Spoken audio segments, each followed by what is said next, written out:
Assalamualaikum warahmatullahi wabarakatuh, sahabat Madani semua, podcast Madani, Kementerian Agama Kota Batam. Selamat pagi, Assalamualaikum Pak Kiai. Waalaikumsalam warahmatullahi wabarakatuh. Ya, luar biasa pagi ini, sungguh cerah sekali. Pertama tentunya kita bersyukur kita sehat, kita bisa bertemu di sini.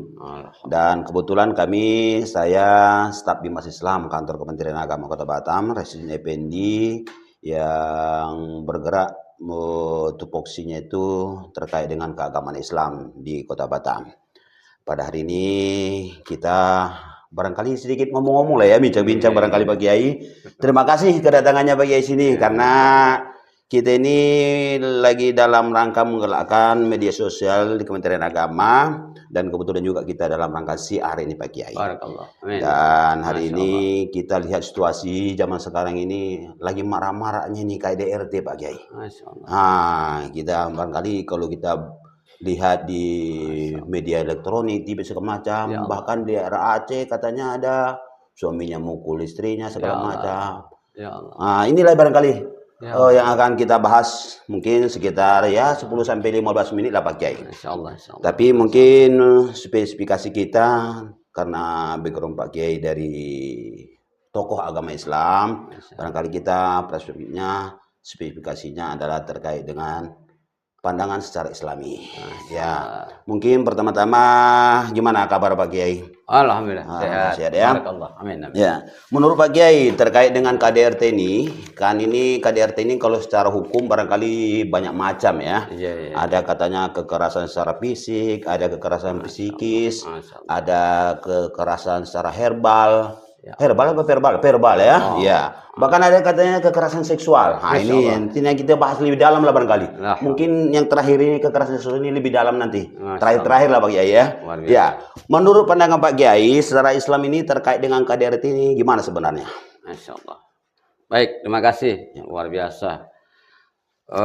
Alhamdulillah kita bersyukur pada Allah dalam pertemuan yang penuh berkah ini. Menjadikan sosialisasi menjadi amal jariah bagi kita semua para pendengar. Betul.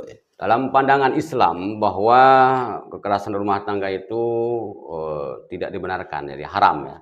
Benar. Karena kemanapun dalam surat An-Nisa ayat 34 dan 35 itu sana dijelaskan bahwa wallati takhafuna nusyuzahunna fa'idhuhunna wahjuruhunna fil madaji' wadribuhunna. Al-ayat sadaqallahu alazim. Jadi kalau ada perempuan-perempuan tuh nusus tuh bandel, tak mau memenuhi hak dan kewajibannya, sama suami istri, dibilangi nggak mau taat. Kita bicara lemah dia lebih tinggi, itu dianggap nusus. Nusus. Jadi nusus itu maka Al-Quran memberi 3 kategori. Pertama, fa'idhuhunna, dinasihati baik-baik. Tak mau juga. Wah, ini luar biasa ini. Tak mau juga dia, maka wahjuruhunna fil madaji', maka dia kita pisah dari tempat tidur. Oh, pisah tempat tidur. Tak satu ranjang lagi Pak Yai. Ini musim dingin ini kan ngeri kan? Iya, ngeri. Jadi artinya dalam tafsirnya itu bahwa dia dicuekin aja dulu. Ya, dilihat-lihat kan berpisah, tapi dia masih satu rumah. Ini kita lihat dulu. Kita nggak mau bicara. Nah, kalau kita bicara 1 dia 20. Jadi panas pula kita. Jadi wahjuruhunna. Jadi hijrah. Ditenangkan dulu, kita tak banyak biar bicara. Jangan beradu mulut. Itu luar biasa dalam firman Allah. Kemudian wadribuhunna, mukul. Oh, dipukul. Nah, itu. Ini boleh Pak Kiai dipukul ya? Itu masalahnya. Bagaimana kira-kira? Iya. Itu dia. Berarti dari ayat tadi ada 3 tahapan berarti Pak Kiai ya. Pertama itu kekerasan dalam rumah tangga suami dengan istri. Kalau seandainya yang sebaliknya ke Pak Kiai, itu tadi kan kalau suami melihat istrinya begitu dipisahkan. Kalau istrinya yang merasa udah tak nyaman lagi sama suaminya, apakah dinasihatin juga suaminya itu gimana itu Pak Kiai? Pertama bahwa ar-rijalu qawwamuna 'alan nisa bima faddalallah ba'dahum 'ala ba'd wa bima anfaqu min amwalihim. Jadi laki-laki itu qawwam, ai umara, pemimpin. Jadi jangan pula dipimpin perempuan. Oh. Ganti status. Jadi nggak bisa, dia qawwamun 'alan nisa. Dia harus bisa memanage, mengatur ya kaum Hawa istrinya agar menuju menjadi yang sakinah mawaddah warahmah. Iya. Nah, kalau seandainya laki-lakinya mungkin dia laki-lakinya nggak bagus lah gitu kira-kira. Ini kan masalahnya nggak bagus. Ya, karena tidak ada orang sempurna kan? Iya, betul. Nah, jadi istrinya ya menasihati dengan sabar. Karena mungkin itu bisa saja menjadi surga bagi istri. Oh, gitu. Sama seperti misalnya istri Asyah dari istri Firaun. Dia sabar. Betul. Alhamdulillah, mungkin kesabaran itu pahalanya besar. Betul, luar biasa. Gitu. Tapi cuma sekarang ini saya lihat banyaknya perceraian, angka perceraian itu malah dominasi dari segi gugat. Iya, itu dia fenomena sekarang itu bukan suami yang menceraikan, istri menceraikan. Luar biasa. Ini kayaknya laki-laki ini udah boleh banyak kurang ajar kayaknya Pak Yai. Bukan gitu. Gimana ceritanya? Kalau kita dulu di kampung, ya kan kalau istri mau cerai itu mikir deh, gimana pula nanti nak belanja saya nih, mana? Saya sekarang nih kan istrinya mapan, kerja. Nah, kata dia emang kamu bisa, saya tak bisa juga. Makanya saya sependapat juga itu. Kalau istri itu bekerja, itu tak dapat berkah. Kalau untuk cari nafkah. Karena kan kewajiban nafkah itu bersuami. Iya. Betul.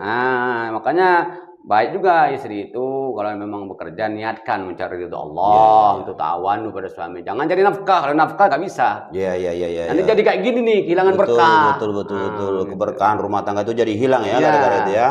Salah satu asbabnya lah barangkali Pak Yai ya. Baik sahabat Podcast Madani dimanapun berada, luar biasa perbincangan kita hari ini. Itu baru satu tahap yang menjadi pelajaran bagi kita. Mungkin masih nanya-nanya ini Pak Kiai.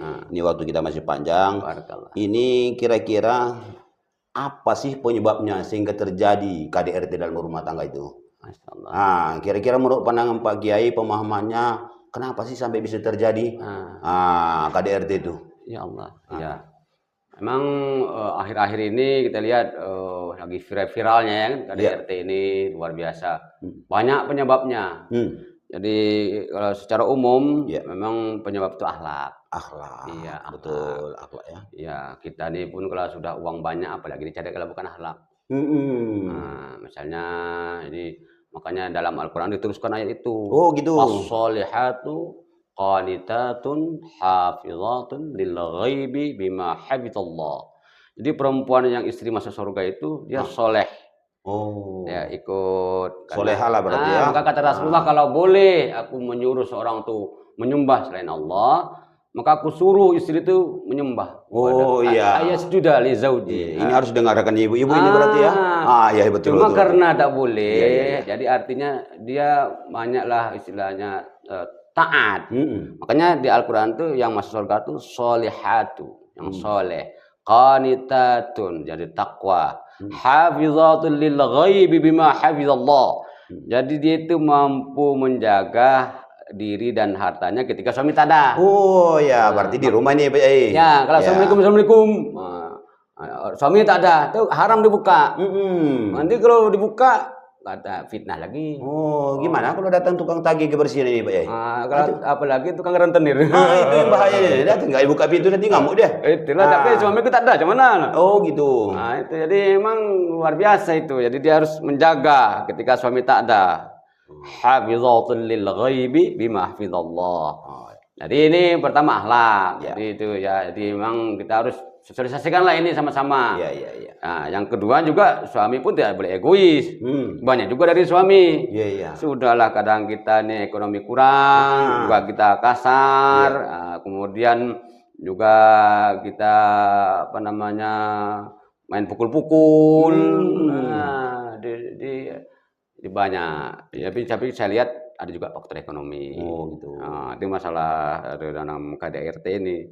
Jadi yang penting bagi kita, ayolah kita sama-sama menuju sakinah mawaddah warahmah. Jadi nggak mungkin keluarga itu tak retak, tak mungkin. Iya. Tak mungkin. Ya. Kita lihat ya contoh Rasulullah kan. Rasulullah itu kan sempurna kali kan? Ya, betul. Tapi kenapa ada kasus hadisul ifki? Apa itu? Hadis tentang memfitnah Aisyah berselingkuh. Oh, berarti kata-kata selingkuhnya zaman Rasul sudah ada. Karena waktu perang kan Aisyah ketinggalan. Ketinggalan. Nah, kemudian diantarlah laki-laki muda. Ya. Berkembanglah isu dari jadi jahiliyah. Oh, Aisyah begini. Rasulullah belum diturunkan wahyu. Tanya Abu Bakar macam mana, tanya begini macam mana, luar biasa pusingnya. Coba itu dalam keadaan begitu, mungkin kalau kita lah gitu, macam mana tuh? Iya. Bukti ada. Betul. Jadi bawa orang ya? Macam mana tuh? Iya.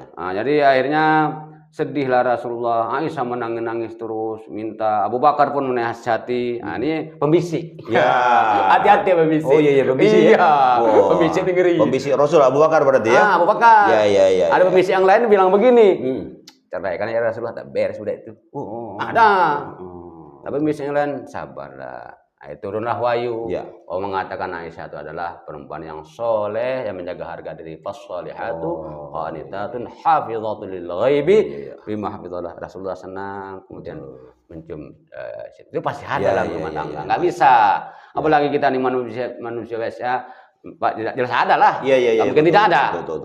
Pasti itu. Cuma bagaimana mengatasi hal-hal seperti itu. Ini menyelesaikannya lah berarti ya. Baik, makasih banyak Pak Yai. Sambil ini minum Pak Yai. Ada kopi, mau putih, mau hitam silakan. Ya, kalau kurang manis tinggal nambah gulanya. Wah, sedap kali ini. Kalau kemanisan kita tambah kopinya nanti kira-kira begitu. Baik, tadi udah kita bahas terkait dengan zaman Rasul. Tadi ada bahwa ternyata isu perselingkuhan ini zaman Rasul sudah ada berarti ya. Tadi itu yang mau kami tanyakan tadi terkait dengan KDRT-nya juga. Kira-kira di zaman Rasul atau para sahabat enggak kejadian-kejadian bahwa rumah tangga Rasul atau rumah tangga para sahabat itu pernah kejadian KDRT gitu? Apa gimana? Jadi luar biasa ini. Jadi zaman Rasulullah itu sudah ada pemukulan-pemukulan terhadap istri itu. Oh, sudah ada. Ya, makan harkat wanita itu direndahkan. Makan anak yang lahir wanita jadi dibunuh. Iya. Makanya kita bersyukur adanya Rasulullah ini mengangkat martabat wanita sampai ibumu mulia. Diangkat martabatnya oleh Rasulullah SAW bahwa wanita itu orang yang mulia. Makanya waktu itu kejadiannya begini. Jadi datanglah seorang wanita, ya Rasul, macam mana suami saya ini memukul begini. Dipukulnya wajahnya. Oh iya. Rasulullah bilang haram bagimu, laisa kadzalik. Kamu tak boleh kayak gitu, enggak boleh mukul begitu. Atau jangan-jangan mengamalkan ayat tadi bahwa padribuhu boleh dipukul. Makanya di situ di bahasa padribuhu tadi yang tadi. Yang memukul tadi tuh. Akhirnya diturunkan ayat itu. Makanya wadribuhunna itu artinya jalan terakhir. Kamu sudah didiam-diam tak bisa, kamu boleh mendidik dengan baik, memukul. Tapi dilarang yang menyebutkan jarah melukai tak boleh. Oh, gitu. Berbekas gak boleh. Ya, pukul sayang lah berarti itu. Gimana caranya lah pokoknya. Iya. Bagaimana caranya tuh? Saya pun bingung juga itu. Biar jangan terasa pukul sayang namanya kan? Masa pukul kayak gini? Iya. Itu belai namanya. Betul. Gimana caranya tuh? Iya. Jadi nggak boleh. Jadi memukul yang tak boleh itu wajah, kepala, kemaluan. Iya. Bahaya. Itu larangan agama. Mungkin yang nggak gitu lah. Oh iya. Jadi sekarang ini pun kalau di pisum ada bekas kan di penjara. Betul. Jadi jangan menafsirkan ayat ini seenak-enaknya. Kan boleh pukul. Ya macam mana dulu? Oh, berarti penafsiran artinya tafsir daripada pukulan itu pukulan yang mana gitu ya. Gitu. Makanya tidak boleh. Muka tak boleh, haram. Nah, saya kira bagi laki-laki jangan pukul istri lah. Kalau mau jago, tantang preman-preman atau smackdown, pergi ikut tinju. Karena dia pasti kalah. Iya. Ya kalah lah orang macam mana. Artinya pukulan itu walaupun dipukul itu jalan terakhir karena sesuai dengan tadi itu kan jalan terakhir berarti ya. Baik Pak Yai, sekarang kita itu terkait dengan pukul memukul ini. Karena apapun ceritanya KDRT ini tadi kita sudah bahas dari awal bahwa KDRT bukan hanya pukul. Ada namanya kekerasan verbal. Jadi kadang-kadang kata-kata yang menyinggung itu bisa juga jadi KDRT kalau secara hukum dunia inilah. Sementara kita suruh menasihati apa semacam. Pandangan Pak Kiai gimana itu? Kekerasan verbal tadi itu. Emang saya tanya juga ahli psikolog kan, Ya. jadi sejauh mana sih yang perempuan tuh sampai dianggap sikap psikolog terganggu? Mungkin dia merenung, tak makan-makan, terus kurus, muka cekung, Ah, ah. mati ya. Oh Gitu. mati. Mati dia.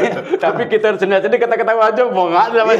Iya betul. Iya, coba mana cara kita? Kan ada istri itu yang sensitif. Iya betul. Ada juga istri itu kebal-tebal. Ada yang sabar. Ada yang kebal. Kata lantang kau lah bang, tak guna. Macam mana ceritanya? Harus dibuktikan. Nah, dibuktikan secara psikologi dia tertekan gitu kan. Berarti indikator kata-kata verbal yang menyakiti itu harus ada ukurannya berarti Ada itu, Pak, ukurannya, ya. ya. Tapi Kalau karena kan nggak bisa disamakan juga ya. ya, kadang istri kita kan beda-beda. Betul. Kalau apalagi orang Medan, Pak. Medan. Kasar udah biasa, Pak. Ya biasa kata dia. Apa kau ya, itu. Kasar gitu udah biasa. Iya. Jumpa sama orang Solo nanti bilangnya kurang ajar kan? Ya. Nah, gitu. Yang termasuk jadi kekerasan seksual. Ya, itu mau yang terakhir barangkali. Kekerasan seksual ini barangkali yang kayaknya terakhir karena waktu kita juga sudah mulai mendekati ini.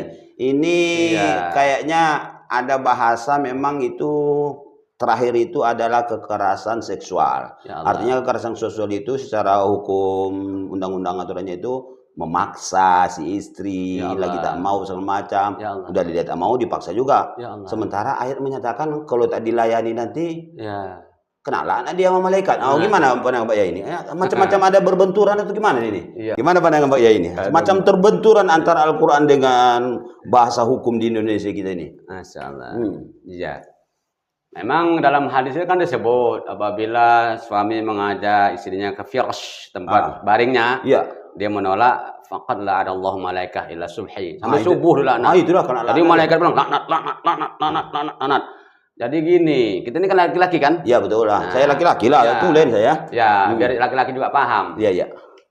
Misalnya kita lagi ingin, terus dek, minta pukul lah. Ya gitu kan? Iya. Kata bininya, minta aja. Jadi burung itu ciut dia. Oh, karena dibentak tadi tuh. Bukan, dia tak melayani itu jadi lemah aja gini tuh. Hilang rasanya itu. Iya. Coba bilang, dek minta dek. Ayo mana. Jadi sakit, makanya saya pernah tanya, kenapa kamu sampai lari ke Nagoya, sampai beli-beli dengan lontong? Aku sakit kali, aku minta tak dikasih, tertekan. Jadi itu perlu juga dirasakan. Saya tanya itu, kenapa kamu bisa Nagoya? Aku minta yang resmi tak kasih, aku cari yang tak resmi lah. Alam petian ayam. Kan cuma 100.000. Iya. Lebih mudah pula lagi. Murah ya? Tekanannya bagus. Betul. Goyangannya. Iya. Coba itu. Jadi ini psikologis juga.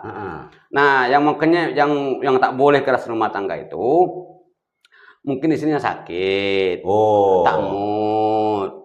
Yang boleh diurut-urut dulu, dimut-mutkan dulu, kan gitu. Jangan lagi orang lagi tidur ngorok dipaksa-paksa, wah itu kan jadi luka dia, kasihan. Iya. Pemanasan dulu. Itu maksudnya mungkin. Jadi jangan ada kekerasan memaksa-maksa sehingga dia merasa sakit, tak enjoy. Gitu. Jadi disitulah mungkin. Nah, tapi di visum juga itu. Macam mana visumnya? Itu dokternya yang tahu tuh Pak. Jadi saya minta bahwa kekerasan seksual itu kan pemaksaan. Jadi kita memang istri pun begitu harus melayani dengan penuh ridho Allah, rahmat Allah. Laki-laki pun juga lihat situasi kondisi, mungkin lagi capek, penat, nggak mood, mencari situasi kondisi, pandai-pandai aja lah. Kita kan tua nih kadang susah. Karena kita ini kan bukan tegangan hidup. Betul. Pandangan hidup. Pandangan hidup udah ya. Oke. Baik, terima kasih Pak Yai. Ini luar biasa podcast kita, sahabat Madani yang kami sayangi seluruhnya. Luar biasa podcast kita saat ini. Memang kalau kita telunjukkan ini bisa panjang ceritanya nih Pak Yai.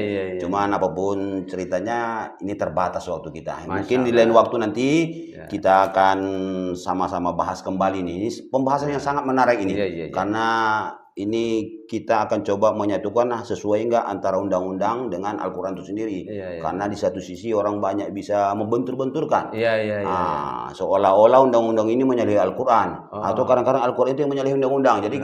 Jadi macam tafsir lah. Karena dikaitkan dengan undang-undang ada lagi HAM katanya. Ketika dijewer anak tak boleh sekarang. Sementara kita disuruh 4.000 tadi, suruh mukul. Ya luar biasa. Para pemirsa podcast Madani Kementerian Agama yang kami banggakan, itu tadi podcast kita bersama Kiai Haji Muhammad Dirham SGMC. Luar biasa pemaparan dari beliau, membuat pencerahan bagi kita semua. Para pemirsa semua, podcast jangan lupa ikuti terus kita podcast Madani Kementerian Agama Kota Batam. Jangan lupa like, subscribe, bagikan kepada yang lain. Silahkan komentar di bawah ini. Ada media sosial kita, Facebook, ada YouTube, ada Instagram, TikTok dan lain sebagainya. Silahkan dilacak dan silahkan dikomentari. Beri kami saran dan masukan untuk perbaikan dan untuk kemajuan kita semua. Terima kasih, selamat pagi. Assalamualaikum warahmatullahi wabarakatuh. Waalaikumsalam. Terima kasih Pak Yai, terima kasih. Barakallah. Terima kasih banyak. Masya Allah.